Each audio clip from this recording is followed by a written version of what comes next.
សុស្ដីបងប្អូនគ្នាស្វាគមន៍មកកាន់វីដេអូយកខ្ញុំហើយនឹងយើងមកយកខ្ញុំនេះដែរឃើញខ្ញុំវិញទៅដើមស្អីបាទនេះយើងឃើញស្រាប់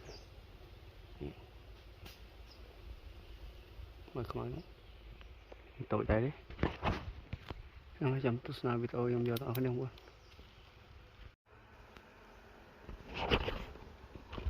ថតដាច់ខ្លួនឯងឯណាសាមឡកមកនៅលើធ្លាក់មកខុសឡើងទន់មកខំអត់ហើយ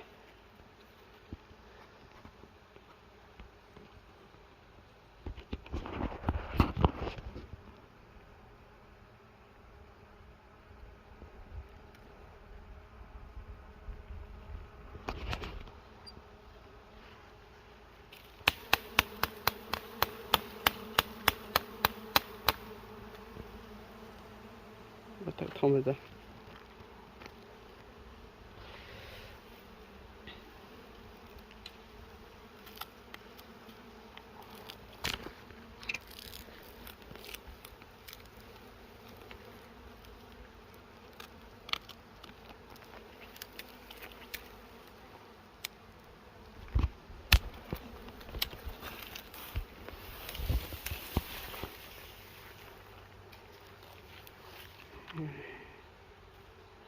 ធំទៅ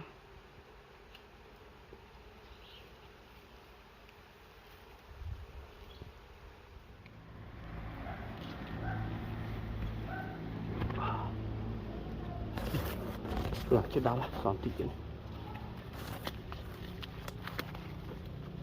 ដឹកផ្ទះនោះ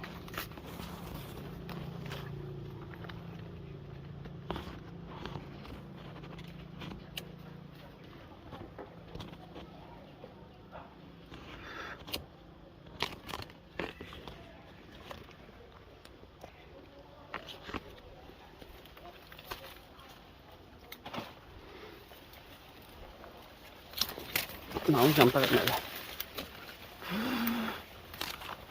cặp lên xa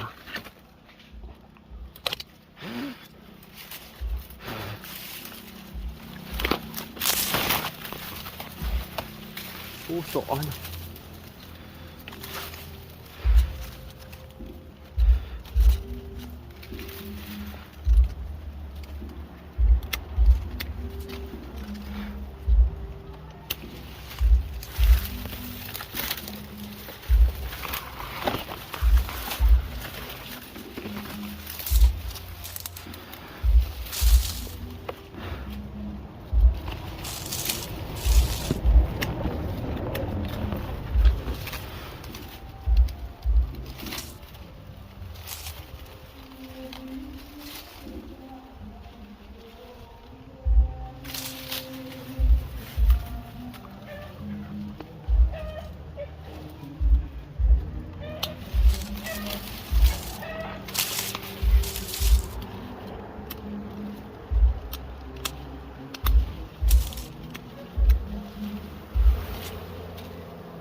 Rồi lính bắt tới hào ấy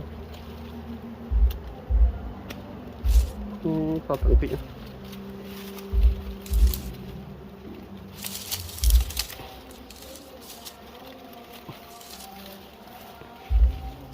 không nóng do vô